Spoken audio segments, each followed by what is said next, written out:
Bitcoin's going up. It's gonna go up past the all-time. It hit the all-time. It's going way past the all-time high. I gotta buy all the Bitcoins. Uh-oh. I just bought all the Bitcoins. What's happening? Don't be this guy. Let's fight some FOMO, guys. I know the money printer's running. I know Bitcoin is gonna go space rocket to Mars soon. But let's make sure we maintain some discipline. That's what I wanted to talk about today here. What's our realistic expectations? We still haven't officially broken the all-time high on every exchange, and we still haven't held, obviously, the all-time high. But I want to talk a little bit about just making sure that you don't FOMO and max out all your credit cards trying to buy all the Bitcoins because you think it's going to break through the all-time high and go to $40,000 tomorrow. That's possible, I suppose, but not likely. And the one thing is, I want to make sure that we all maintain, and I myself too, I'm talking to myself through this episode, so don't think I'm just preaching at anybody. I'm talking to myself here too, because I'm fighting it as well. The one thing I know is that if you do not have any exposure to Bitcoin and you're clued into what's going on, that you're the person that needs to just go buy some right now. Go, I don't know how else you log on to your exchanges, but go buy at least a portion of what you want to have in Bitcoin, because there are no promises it's going down, there are no promises it's going up. In the long run, it's very likely to go up a lot from here, but in the very short term, we don't know exactly where it's going. If you're holding on to some funds to buy the dip and you're trying to be pragmatic, that's where I'm at. I have a good portion in cryptocurrencies, and I've sold some and I've freed up some more funds, so I've got some funds ready to buy the dip. But I personally don't want to just go buy at what might be the short-term top here for a little bit when I might have better opportunities coming up. I want to wait and deploy my capital at the best possible opportunity. So here's what I'm looking at right now. So first of all, we've come into this all-time high here. I keep talking, there's a huge sell wall. There's a whole lot of willing sellers right about $20,000. So I know the exchanges are getting low on Bitcoin funds and all this other stuff that's going on in the news, and Square and PayPal are soaking up 9,000% of all the Bitcoins ever in existence, so forth and so. Guys, they're not going to buy all the Bitcoin for forever. And users on those platforms, as soon as things get volatile, I promise you they're not going to want to hold on. So there's going to be some volatility here. There's definitely some willing sellers at 20,000. It's going to kind of quote unquote rehydrate a lot of the market and add some liquidity back, add some funds back into the pool here as these sellers get liquidated and eventually, weak hands, I don't know what you call them, but as they sell out here, it's going to cause some downturn. I don't expect us to break and hold the all-time high for very long here. And if you look at this, we've been on this crazy ramp where we broke through all these moving averages, and we've been on this crazy ramp. We came back to the 20-day moving average, and have resumed off of there so far, and we may just continue to resume off and break the all-time high, and off we go. But the odds that we come back to the 50 or 120-day sooner rather than later are growing the further we are up here. And I want to bring your attention back to our last cycle just one more time here. We keep visiting this. I think this is important to remember a few things. Let's go do a little history lesson here. Now, our last bull market cycle, I don't know if you want to count this attempt at the all-time high and drop. If you do, from that point and that drop, it was 50 days. 50 days, it's nearly 2 months from the time that got close to the all-time high and then sold off before it regained that same price level. 50 days. And then, even if you don't count that, if you count from here, the very first time we actually broke above the prior all-time high and clearly broke above it. So we're like, if I zoom really, really far, we're more like right here. We're like, kind of maybe. We're not quite right here yet, right? We've not done that yet. But from this point right here to the time that we actually broke above and held right here, and then never looked back, that was, at least depending on how you measure it, 53 days. 53 days. So in all, that's 103 days of fighting with the prior all-time high, our last cycle. Now, things, they're They are a little bit different. They're not going to be totally different, but things are different this time. There's institutional money, quote unquote, involved. But that's not going to change. The market is the market. Institutional money has been involved in gold and Amazon and all these other things for forever. And there's been volatility and corrections in all these. And none of these have moved straight up in a straight line. They all move around. But what's more likely to happen than not is that we spend some time. This is 103 days that we spent messing around with the prior all-time high, or 53 days, depending on how you want to measure it. We've only been at near our current all-time high for a couple of, 7 days, I believe. Anywhere near our all-time high. It's been 7 days. So it depends on what you count, right? If you count right here, let's just count right here. We broke above, say, 19,000, right? The first time we broke above 19,000, which has put us in the ballpark of our prior all-time high. We've been here for 7 days. So I did 1 day before. 7 days. We've been here 7 days. Our last attempt at this last cycle, which we still can learn some things from. There was still some accurate things that we've learned from it. 103 days from the time we got close to the time we actually broke through. So my point of bringing this up is that we are just simply not going to break through and go straight to $40,000 or $50,000 without some sort of volatility and opportunity. So if you've got funds that you're holding on to, I'm not telling you not to buy. If you're very lightly involved and you have a lot of funds, say you only have 10% exposure and you've got 90% of your money on the sidelines, man, I'd be ramping up to at least 50% right now. Just go do it. It's my opinion, not financial advice. That's what I would be doing if I was in that position. I'm about 60 to 70% in that ballpark invested, and I've got comfortably 30%, uncomfortably, if I really wanted to stretch my funds, 40% more that I could put into the crypto space. So, I'm waiting for clear and obvious opportunities to buy. For me personally, all of these, so I've decided to change my strategy a little bit and include the 20-day moving average because we've seen some interaction with that. So I'm going to buy a little bit here, which obviously coincides with this nice 17.5 support. I'll buy a little bit here, which is a good level here, this 15,800. I'll buy a decent amount here, and then I'll save some for these two levels here should we actually make it down there.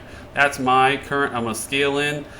And you know what? Honestly, talking about discipline, if I end up holding 30% of my funds for a buy the dip and this thing goes straight up to the moon, well, I feel like I've still done very well, and I will deploy that 30% of that capital other places where it makes more sense. Right now, today, for me, my opinion, it does not make sense to be just dumping a large portion of your funds in when we're probably at a top for a little while. Like I would expect that we're going to be messing around underneath the all-time high more than we're above it for the next, say, month or so. That's my opinion. I could be totally wrong, and for me personally, I'll be fine with that because my opportunities I'm looking for, if Bitcoin breaks the all-time high and really starts to move and we get up to 25,000, it's kind of obvious that we're not going to ever retest any of these levels I've been talking about. Well, that's okay. My moving averages will continue to move as the market moves up. We'll eventually come back to those. But I'm going to be getting what I call overweight in some of my other trades. So I'll get overweight Ethereum, Link, and ADA as their charts show resumption of a breakout versus Bitcoin. And so for me, what this will mean is that if Bitcoin takes out this all-time high and these instruments start to move, I'll get quote-unquote overweight, which means I'll have stop losses on them, right? So I'll put a reasonable stop loss here, and I will get overweight on these. And assuming the charts really heat up, if Bitcoin breaks its all-time high, probably the alt season is going to be in full swing, and we're going to start to see some really big gains versus Bitcoin, especially like Link. Link, I'm thinking I'm really going to probably play pretty heavily. I'm already pretty well invested in ETH. I've been growing a bigger and bigger position. Every time ADA drops below 15 cents, I'm buying every time. So the last couple of I bought a bunch right here. I bought a little right here, and I bought a little right there. Every single time though we drop, let's look at Drew a little face. Every single time we drop below this 15 cent level, with the stable coin USDC or Gemini dollar that are pegged to the US dollar, whatever it is, I'm I'm buying with those stable coins. I'm buying ADA, and I'm looking for now Link and ETH. I'm looking for their charts to improve versus to show improvement versus Bitcoin. And also here, when if ADA breaks out and does a retest resumption, regardless of the USD price, I will put some stable coins into this. What that's going to do for me is that those funds that I have available, if I don't get to buy into Bitcoin and it goes ahead and goes on an insane run, what I'm going to do is I'm going to try to take a leverage play against Bitcoin on these altcoins as the charts dictate. And my goal, I'll be very aggressive about getting back into Bitcoin. So how I'm going to play this is for when I'm overweight. Now, there's a difference to me between my long-term positions that I'm holding and being overweight something. So for the long-term positions that I'm holding, I'm just going to keep holding those, But so my portfolio, I allocate 10% for ADA, 10% for ETH, and 10% for Link versus 70% of Bitcoin and all of my cryptocurrency for a long-term position trade or my long-term holdings.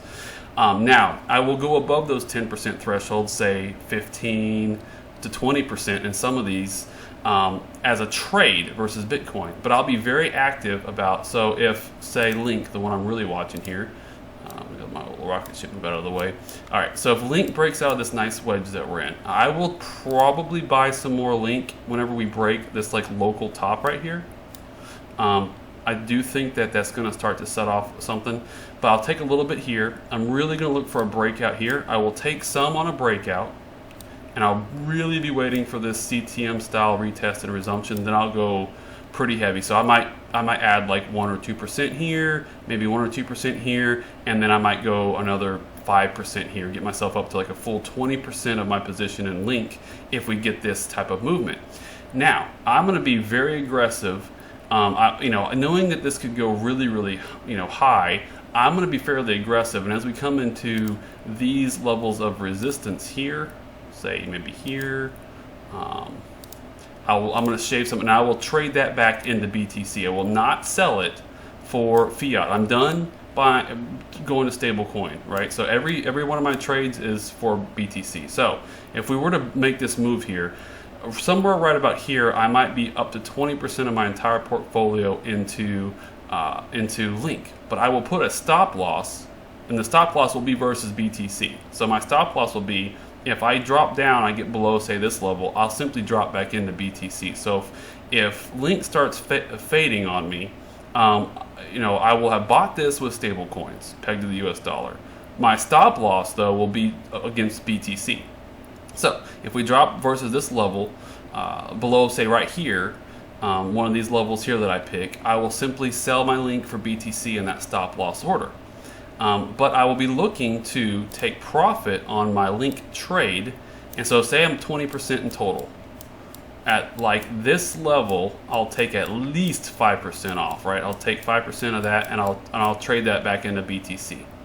And then maybe, not long after that, I'll take another 5% off, so say right there, right? So then I'll take another 5% there, and I'll be back to my 10% roughly. I'll try to maintain about 10% of my total crypto portfolio in Link.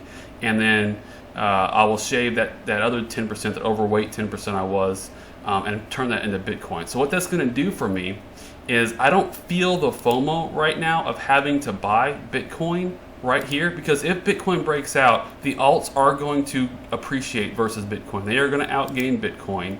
And as we watch these charts, as the setups happen for us, we'll be able to take trades on these and deploy our capital, our stable coins, our US dollar in the cryptocurrency space with the goal of gaining more Bitcoin. And so if we break the all-time high, we're likely going to have an inversion point too. And so if we go overweight, ETH, Link, ADA, whatever your favorites are, right? So you go a little bit overweight. I wouldn't put your entire portfolio or even half your portfolio in even a combination of these alts, but some reasonable amount of your portfolio, you'll be able to capitalize on BTC making moves without having to FOMO into BTC right now. So that's how I'm playing this. But I still really think, I don't even think, I'll just say that I think there is going to be a return to some level of one of these moving averages at some point, right? So even if even if a lot of the stuff you hear is totally true, that we're just having a massive Bitcoin shortage, and we might start to surge, this might start to gap up as we're looking for sellers. I don't think it's going to happen, just because I just see so many willing sellers right here. I don't think you're going to have that problem at this juncture. Now, that's probably going to happen early next year. I do believe that it absolutely is going to happen early next year, as the people that have been on this ride here, they're just looking to get out at this all-time high. Like they made this trade, and they don't trust Bitcoin like we do. They don't trust this whole move like we do. They're just trying to dump up here, right? So that's going to cause us to stay under here for a little bit. When those weak hands get all flushed out, that's when things could go really parabolic and crazy. And maybe that happens earlier. Maybe we go parabolic and crazy even earlier. So my way of not FOMOing into Bitcoin and not being overly paranoid about having to buy, just like max myself out on Bitcoin today without having, I always like to have funds to buy the dip. It's a mental advantage to me. My game is to play these altcoin breakouts to capitalize. And you know what? You might be better off too, because if you buy all Bitcoin right now and you're just riding this Bitcoin move, and Bitcoin breaks out and moves, 10 or 20% above its all-time high, these instruments right here are going to move 40 or 50%. And so you're almost better off having some capital to play these guys a little bit. But for me, it's really all about maintaining discipline. I said this in our CTM group chat. The worst thing that can happen to people during this Bitcoin bull run is to develop bad trading habits. You're going to get away with, you can FOMO and buy right here at the top, and as long as you don't, panic sell, somewhere down here, if we get down there, it's going to bounce back and go back above there, and you're going to look like a hero at some point. You're going to look like a hero for buying right here. And I have no qualms with people who just want to be in the trade and don't want to be messing around trying to trade it or whatever else, buying right here. There's, as long as you're willing to hold it, as long as you have the fortitude to hold it, if we drop all the way back down here and you see your account value just plummeting, as long as you have the ability to keep holding that, then there's nothing wrong with you buying right where we're at right now. But the thing is, don't develop bad habits. Don't go all in right here just because you think it's going to go through the roof, and maybe even, especially don't overextend yourself trying to buy these tops like this. That's the main thing, right? And because if you overextend yourself, when it does drop, you're not going to have the fortitude to hang on, and that's really going to mess you up. I really want myself personally, and hopefully people that we're working with will maintain a lot of discipline around both trading and accumulating and how we deal with this, and dealing with our emotions, keeping our emotions in check. Because the other part of this too is that if you're FOMOing and you're buying as it's making all-time highs, you're more susceptible to thinking that when we get to the top that we're not at the top. You're more susceptible to thinking that, oh, no, it's going to keep, I heard this prediction that it's going to 1 million or whatever prediction you heard, and you're going to be susceptible to hanging on, and when it dips, at 150,000, when it dips down to 100,000, you're going to be telling everybody to buy the dip because, it's just going to be going to 1 million. Like that's so maintaining discipline now and how we approach both getting positioned in, trading versus Bitcoin, whatever we're doing, is going to help us to be sure that we exit orderly when it's time to exit. But it's also going to help us to maintain good trading habits, because, like I said, the worst thing that can happen is that we develop bad trading habits and let Bitcoin bail us out. And then when the Bitcoin trade is over and we go move on to other things, we take those bad habits with us, and other instruments are not as forgiving. They're not going to bail us out by going parabolic on us. Gold is not going to go as nearly like Bitcoin, right?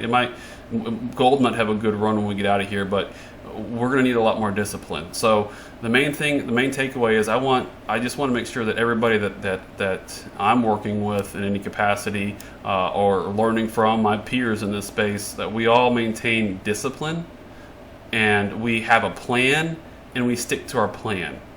And the only reason to deviate from the plan is if you don't have a plan, right? If you don't have a plan and you're learning about Bitcoin, buy right now. Just go buy a chunk right now. You're the person that needs to buy right now. If you're 70-80% invested and you're hanging on to a little bit of powder to buy the dips and take advantage of the volatility, you know, I personally think that you're probably better off having a good plan about how to deploy that capital and not just buying it because we're looking like we might just break through the all-time high after a gargantuan green candle. So anyway, those are my thoughts for the day.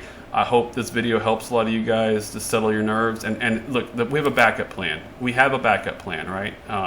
If you know, you want to ask me in the comments, you know, as we go along here, if Bitcoin starts going parabolic again and we really smash through, let's just all work together to execute our backup plan. If we didn't get to buy the dip on Bitcoin, if instead we have to, we really not have to, if we get to play these altcoins and maybe even make out better than people who just bought and held Bitcoin. So anyway, we have a backup plan. Don't just go FOMO, and especially don't overextend yourself and trying to buy Bitcoin because you think it's going to go straight to 100,000, you know, at the end of December, because it's not.